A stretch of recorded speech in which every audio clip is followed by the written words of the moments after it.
श्रीहरये नमः श्रीहरये नमः श्रीहरये नमः। द्वितीयः सर्गः निशागम प्रतीक्षा ससागरमनादृश्यम् अतिक्रम्य महाबलः ससागरमनादृश्यम् अतिक्रम्य महाबलः त्रिकूटशिखरे लङ्काम् स्थितां स्वस्थो ददर्शः त्रिकूटशिखरे लङ्काम् स्थितां स्वस्थो ददर्शः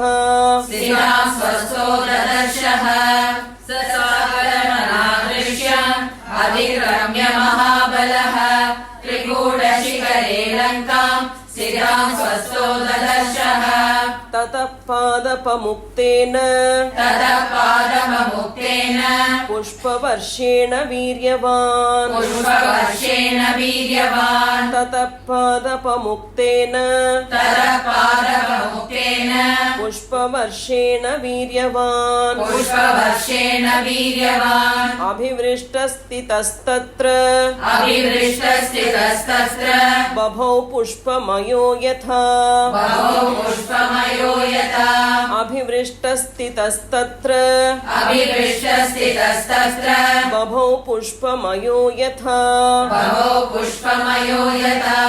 तदपादमुक्तेन पुष्पवर्षेण वीर्यवान् अभिवृष्टस्थितस्तत्र बभौ पुष्पमयो यथा। योजनानां शतं श्रीमान् तीत्वाप्युत्तमविक्रमः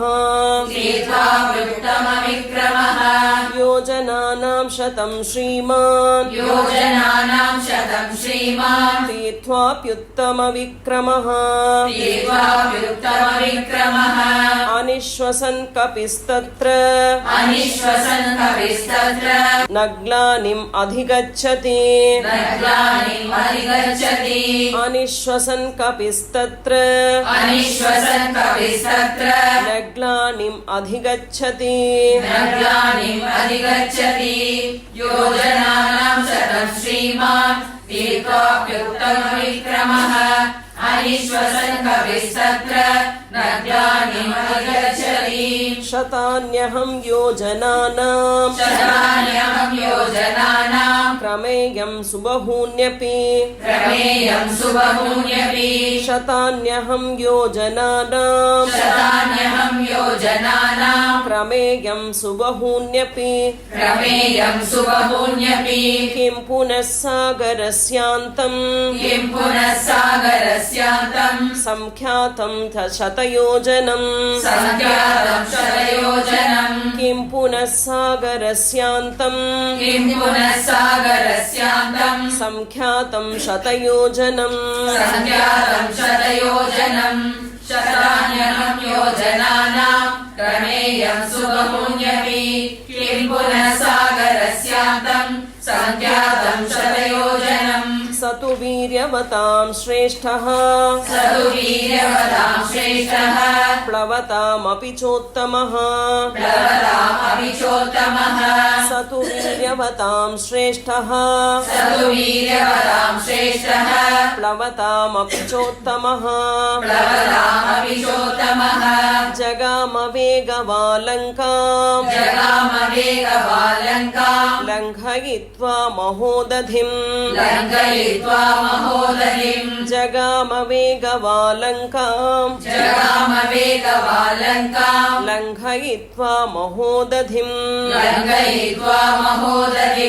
सतुवीर्यवतां श्रेष्ठः प्लवतामपि चोत्तमः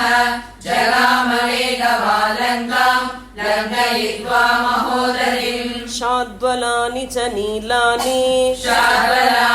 नीलानि गन्धवन्ति वनानि च गन्धवन्ति वनानि च शाद्वलानि च नीलानि शाद्वलानि च नीलानि गन्धवन्ति वनानि च गन्धवन्ति वनानि च गण्डवन्ति च मध्येन गण्डवन्ति च मध्येन जगामनगवन्ति च जगामनगवन्ति च गण्डवन्ति च मध्येन गण्डवन्ति च मध्येन जगामनगवन्ति च जगामनगवन्ति च शाद्वलानि च नीलानि गन्धवन्ति वनानि च गण्डवन्ति च मध्येन जगामनगवन्ति च शैलांश्च तरुभिश्चन्नान् शैलांश्च तरुभिश्चन्नान् वनराजीश्च पुष्पिताः वनराजीश्च पुष्पिताः शैलांश्च तरुभिश्चन्नान् शैलांश्च तरुभिश्चन्नान् वनराजीश्च पुष्पिताः वनराजीश्च पुष्पिताः अभिचक्राम तेजस्वी अभिचक्राम तेजस्वी हनुमान् प्लवगर्षभः हनुमान् प्लवगर्षभः अभिचक्राम तेजस्वी अभिचक्राम तेजस्वी हनुमान् प्लवगर्षभः हनुमान् प्लवगर्षभः शैलांश्च तरुभिश्चन्नान् वनराजीश्च पुष्पिताः अभिचक्राम तेजस्वी हनुमान् प्लवगर्षभः स तस्मिन्नचले तिष्ठन् तस्मिन्नचले तिष्ठन् वनानि उपवनानि च वनानि उपवनानि च स तस्मिन्नचले तिष्ठन् तस्मिन्नचले तिष्ठन् वनानि उपवनानि च वनानि उपवनानि च स नगाग्रे स्थितां लङ्काम् सनगाग्रे स्थितां लङ्काम् ददर्श पवनात्मजः ददर्श पवनात्मजः स नगाग्रे स्थितां लङ्काम् सनगाग्रे स्थितां लङ्काम् ददर्श पवनात्मजः ददर्श पवनात्मजः स तस्मिन्नचले तिष्ठन् वनानि उपवनानि च सनगाग्रे स्थितां लङ्काम् ददर्श पवनात्मजः सरलान् कर्णिकारांश्च सरलान् कर्णिकारांश्च खर्जूरांश्च सुपुष्पितान् खर्जूरांश्च सुपुष्पितान् सरलान् कर्णिकारांश्च सरलान् कर्णिकारांश्च खर्जूरांश्च सुपुष्पितान् खर्जूरांश्च सुपुष्पितान् प्रियालान् मुचुलिन्दांश्च प्रियालान् मुचुलिन्दांश्च कुटजान् केतकानपि कुटजान् केतकानपि प्रियालान् मुचुलिन्दांश्च प्रियालान् मुचुलिन्दांश्च कुटजान् केतकानपि कुटजान् केतकानपि सरलान् कर्णिकारांश्च खर्जूरांश्च सुपुष्पितान् प्रियालान् मुचुलिन्दांश्च कुटजान् केतकानपि प्रियङ्गून् गन्धपूर्णाश्च प्रियङ्गून् गन्धपूर्णांश्च नीपान् सप्तच्छदांस्तथा दीपान् सप्तशतांस्तथा प्रियङ्गून् गन्धपूर्णाश्च प्रियङ्गून् गन्धपूर्णांश्च नीपान् सप्तच्छदांस्तथा दीपान् सप्तशतांस्तथा असनान् कोविदारांश्च असनान् कोविदारांश्च करवीरांश्च पुष्पितान् करवीरांश्च पुष्पितान् असनान् कोविदारांश्च असनान् कोविदारांश्च करवीरांश्च पुष्पितान् करवीरांश्च पुष्पितान् प्रियङ्गून् गन्धपूर्णांश्च नीपान् सप्तशतांस्तथा असनान् कोविदारांश्च करवीरांश्च पुष्पितान् पुष्पभारनिबद्धांश्च पुष्पभारनिबद्धांश्च तथा मुकुलितानपि तथा मुकुलितानपि पुष्पभारनिबद्धांश्च पुष्पभारनिबद्धांश्च तथा मुकुलितानपि तथा मुकुलितानपि पादपान् विहगाकीर्णान् पादपान् विहगाकीर्णान् पवनाधूतमस्तकान् पवना पवनाभूतमस्तकान् पादपान् विहगाकीर्णान् पादपान् विहगाकीर्णान् पवनाधूतमस्तकान् पवनाभूतमस्तकान् पुष्पभारनिबद्धांश्च तथा मुकुलितानपि पादपान् विहगाकीर्णान् पवनाभूतमस्तकान् हंसकारण्डवाकीर्णान् हंसकारण्डवाकीर्णान् वापिः पद्मोत्पलायुताः पद्मोत्पलायुताः हंसकारण्डवाकीर्णान् हंसकारण्डवाकीर्णान् वापि पद्मोत्पलायुताः पद्मोत्पलायुताः आक्रीडान् विविधान् रम्यान् आक्रीडान् विविधान् रम्यान् विविधांश्च जलाशयान् विविधांश्च जलाशयान् आक्रीडान् विविधान् रम्यान् आक्रीडान् विविधान् रम्यान् विविधांश्च जलाशयान् विविधांश्च जलाशयान् हंसकारण्डवाकीर्णान् वापि पद्मोत्पलायुताः आक्रीडान् विविधान् रम्यान् विविधांश्च जलाशयान् सन्ततान् विविधैर्वृक्षैः सन्ततान् विविधैर्वृक्षैः सर्वतुप्पलपुष्पितैः सर्वतोपलपुष्पितैः सन्ततान् विविधैर्वृक्षैः सन्ततान् विविधैर्वृक्षैः सर्वतुप्पलपुष्पितैः सर्वतोपलपुष्पितैः उद्यानानि च रम्याणि उद्यानानि च रम्याणि तदर्श कपिकुञ्जरः ददर्श कविकुञ्जरः उद्यानानि च रम्याणि उद्यानानि च रम्याणि तदर्श कपिकुञ्जरः ददर्श कविकुञ्जरः सन्ततान् विविधैर्वृक्षैः सर्वतोपलपुष्पितैः उद्यानानि च रम्याणि ददर्श कविकुञ्जरः समासाद्य च लक्ष्मीवान् समासाद्य च लक्ष्मीवान् लङ्कां रावणपालिताम् लङ्कां रावणपालिताम् समासाद्य च लक्ष्मीवान् समासाद्य च लक्ष्मीवान् लङ्कां रावणपालिताम् लङ्कां रावणपालिताम् परिकाभिः स पद्माभिः परिकाभिः सपद्माभिः सोत्पलाभिरलङ्कृताम् सोत्पलाभिरलङ्कृताम् परिकाभिः स पद्माभिः परिकाभिः सपद्माभिः सोत्पलाभिरलङ्कृताम् सोत्पलाभिरलङ्कृताम् समासाद्य च लक्ष्मीवान् लङ्कां रावणपालिताम् परिकाभिः सपद्माभिः सोत्पलाभिरलङ्कृताम् सीतापहरणात्तेन सीतापहरणातेन रावणेन सुरक्षिता रावणेन सुरक्षिता सीतापहरणात्तेन सीतापहरणातेन रावणेन सुरक्षिता रावणेन सुरक्षिता समन्ताद्विचरद्भिश्च समन्ताद्विचरद्भिश्च राक्षसैकामरूपिभिः राक्षसैकामरूपिभिः समन्ताद्विचरद्भिश्च समन्ताद्विचरद्भिश्च राक्षसैकामरूपिभिः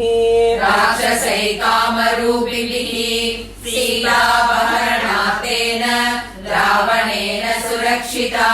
समन्ताद्विचरद्भिश्च राक्षसैकामरूपिभिः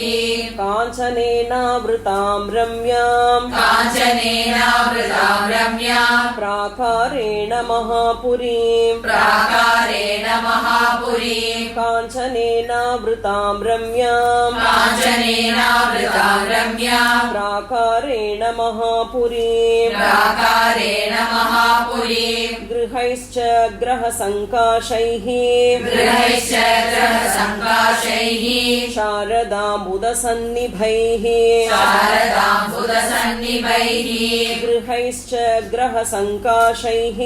गृहैश्च ग्रहसङ्काशैः शारदाम्बुदसन्निभैः शारदाम्बुदसन्निभैः काञ्चनेनावृतां रम्याम् प्राकारेण महापुरीम् गृहैश्च ग्रहसङ्काशैः शारदाम्बुदसन्निभैः पाण्डराभिप्रतोलीभिः पाण्डराभिप्रतोलीभिः उच्चाभिरभिसंवृताम् उच्चाभिरभिसंवृताम् पाण्डराभिप्रतोलीभिः पाण्डराभिप्रतोलीभिः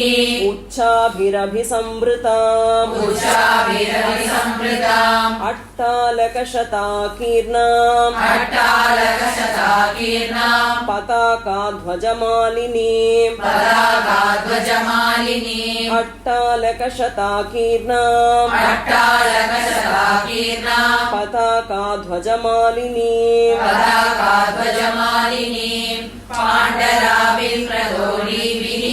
उच्चाभिरभिसंवृताम् अट्टालकशताकीर्णाम् पताकाध्वजमालिनीम् तोरणैर्काञ्चनैर्दीप्ताम् तोरणैकाञ्चनैर्दीप्ताम् लतापङ्क्तिविचित्रितैः लतापङ्क्तिविचित्रितैः तोरणैर्काञ्चनैर्दीप्ताम् तोरणैकाञ्चनैर्दीप्ताम् लतापङ्क्तिविचित्रितैः लतापङ्क्तिविचित्रितैः ददर्श हनुमान् लङ्काम् ददर्श हनुमान् लङ्काम् दिवि देवपुरीमिव दिवि देवपुरीमिव ददर्श हनुमान् लङ्काम् ददर्श हनुमान् लङ्काम् दिवि देवपुरीमिव दिवि देवपुरीमिव तोरणैकाञ्चनैर्दीप्ताम् लतापङ्क्तिविचित्रितैः ददर्श हनुमान् लङ्काम् दिवि देवपुरीमिव गिरिमूर्ध्नि स्थिताम् लङ्काम् गिरिमूर्ध्नि स्थिताम् लङ्काम् पाण्डरैर्भवनैः शुभैः पाण्डरैर्भवनैः शुभैः गिरिमूर्ध्नि स्थिताम् लङ्काम् गिरिमूर्ध्नि स्थिताम् लङ्काम् पाण्डरैर्भवनैः शुभैः पाण्डरैर्भवनैः शुभैः सददर्श कपिः श्रीमान् सददर्श कविः श्रीमान् पुरम् आकाशगम् यथा पुरम् आकाशगम् यथा सददर्श कपिः श्रीमान् सददर्श कविः श्रीमान् पुरम् आकाशगम् यथा पुरम् आकाशगम् यथा गिरिमूर्ध्नि स्थिताम् लङ्काम् पाण्डरैर्भवनैः शुभैः सददर्श कविः श्रीमान् पुरम् आकाशगम् यथा पालिताम् राक्षसेन्द्रेण पालिताम् राक्षसेन्द्रेण निर्मिताम् विश्वकर्मणा निर्मिताम् विश्वकर्मणा पालिताम् राक्षसेन्द्रेण पालिताम् राक्षसेन्द्रेण निर्मिताम् विश्वकर्मणा निर्मिताम् विश्वकर्मणा प्लवमानामिवाकाशे प्लवमानामिवाकाशे ददर्श हनुमान् पुरीम् ददर्श हनुमान् पुरीम् प्लवमानामिवाकाशे प्लवमानामिवाकाशे ददर्श हनुमान् पुरीम् ददर्श हनुमान् पुरीम् पालिताम् राक्षसेन्द्रेण निर्मिताम् विश्वकर्मणा प्लवमानामिवाकाशे ददर्श हनुमान् पुरीम् वप्रप्राकार जघनाम् वप्रप्राकार जगनाम् विपुलाम् भुवनाम्बराम् विपुलाम् भुवनाम्बराम् वप्रप्राकार जघनाम् वप्रप्राकार जगनाम् विपुलाम् भुवनाम्बराम् विपुलाम् भुवनाम्बराम् शतघ्निशूलकेशान्ताम् शतघ्निशूलकेशान्ताम् अट्टालकवतंसकाम् अट्टालकवतंसकाम् शतघ्निशूलकेशान्ताम् शतघ्निशूलकेशान्ताम् अट्टालकवतंसकाम् अट्टालकवतंसकाम् वप्रप्राकार जगनाम् विपुलाम् भुवनाम्बराम् शतघ्निशूलकेशान्ताम् अट्टालकवतंसकाम् मनसेव कृताम् लङ्काम् मनसेव कृताम् लङ्काम् निर्मिताम् विश्वकर्मणा निर्मिताम् विश्वकर्मणा मनसेव कृताम् लङ्काम् मनसेव कृताम् लङ्काम् निर्मिताम् विश्वकर्मणा निर्मिताम् विश्वकर्मणा द्वारमुत्तरमासाद्य द्वारमुत्तरमासाद्य चिन्तयामास वानरः चिन्तयामास वानरः द्वारमुत्तरमासाद्य चिन्तयामास वानरः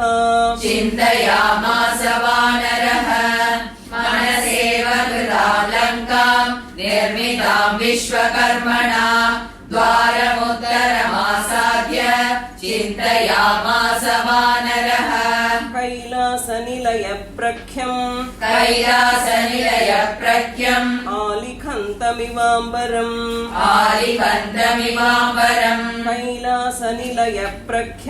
कैलासनिलयप्रख्यम् आलिखन्तमिवाम्बरम्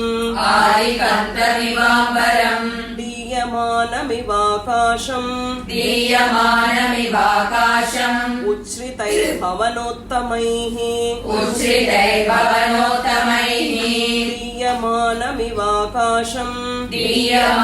दीयमानमिवाकाशम् उच्छ्रितैर्भवनोत्तमैः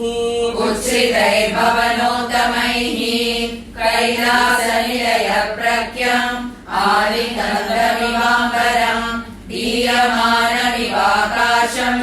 उच्छ्रितैर्भवनोत्तमैः सम्पूर्णां राक्षसैर्घोरैः नागैर्भोगवतीमिव सम्पूर्णां राक्षसैर्घोरैः नागैर्भोगवतीमिव अचिन्त्यां सुकृतां स्पष्टाम्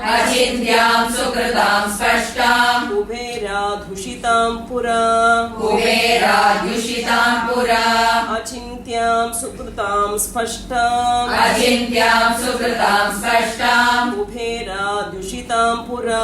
कुबेराधुषितां पुरा सम्पूर्णां राक्षसैर्घोरैः नागैर्भोगवतीमिव अचिन्त्यां सुकृतां स्पष्टां कुबेराद्युषितां पुरा दंष्ट्रिभिर्बहुभिः शूरैः शूलपट्टिशपाणिभिः दंष्ट्रिभिर्बहुभिः शूरैः शूलपट्टिशपाणिभिः रक्षितां राक्षसैर्घोरैः गुहामाशीविषैरिव रक्षितां राक्षसैर्घोरैः गुहामाशीविषैरिव दंष्ट्रिभिर्बहुभिः शूरैः शूलपट्टिशपाणिभिः रक्षितां राक्षसैर्घोरैः गुहामाशीविषैरिव तस्याश्च महतीं गुप्तिं सागरं च समीक्ष्य सः तस्याश्च महतीं गुप्तिं सागरं च समीक्ष्य सः रावणं च रिपुं घोरं चिन्तयामास वानरः रावणं च रिपुं घोरं चिन्तयामास वानरः तस्याश्च महतीं गुप्तिं सागरं च समीक्ष्य सः रावणं च रिपुं घोरं चिन्तयामास वानरः आगत्यापीह हरयो भविष्यन्ति निरर्थकाः आगत्यापीह हरयो भविष्यन्ति निरर्थकाः न हि युद्धेन वैलङ्का न हि युद्धेन वैलङ्का शक्या जेतुं सुरैरपि शक्या जेतुं सुरैरपि न हि युद्धेन वैलङ्का न हि युद्धेन वैलङ्का शक्या जेतुं सुरैरपि शक्या जेतुं सुरैरपि आगत्यापि हरयो भविष्यन्ति निरर्थकाः न हि युद्धेन वैलङ्का शक्या जेतुं सुरैरपि इमां तु विषमां दुर्गाम् इमां तु विषमां दुर्गाम् लङ्कां रावणपालिताम् लङ्कां रावणपालिताम् इमां तु विषमां दुर्गाम् इमां तु विषमां दुर्गाम् लङ्कां रावणपालिताम् लङ्कां रावणपालिताम् प्राप्यापि स महाबाहुः प्राप्यापि स महाबाहुः किं करिष्यति राघवः किं करिष्यति राघवः प्राप्यापि स महाबाहुः प्राप्यापि स महाबाहुः किं करिष्यति राघवः किं करिष्यति राघवः इमां तु विषमां दुर्गां लङ्कां रावणपालितां प्राप्यापि स महाबाहुः किं करिष्यति राघवः अवकाशो न सान्त्वस्य अवकाशो न सान्त्वस्य राक्षसेष्वभिगम्यते राक्षसेष्वभिगम्यते अवकाशो नु सान्त्वस्य अवकाशो न सान्त्वस्य राक्षसेष्वभिगम्यते राक्षसेष्वभिगम्यते न दानस्य न भेदस्य न दानस्य न वेदस्य नैव युद्धस्य दृश्यते नैव युद्धस्य दृश्यते न दानस्य न भेदस्य न दानस्य न वेदस्य नैव युद्धस्य दृश्यते नैव युद्धस्य दृश्यते अवकाशो न सान्त्वस्य राक्षसेष्वभिगम्यते न दानस्य न वेदस्य नैव युद्धस्य दृश्यते चतुर्नामेव हि गतिः चतुर्नामेव हि गतिः वानराणां महात्मनां वानराणां महात्मनां चतुर्नामेव हि गतिः चतुर्नामेव हि गतिः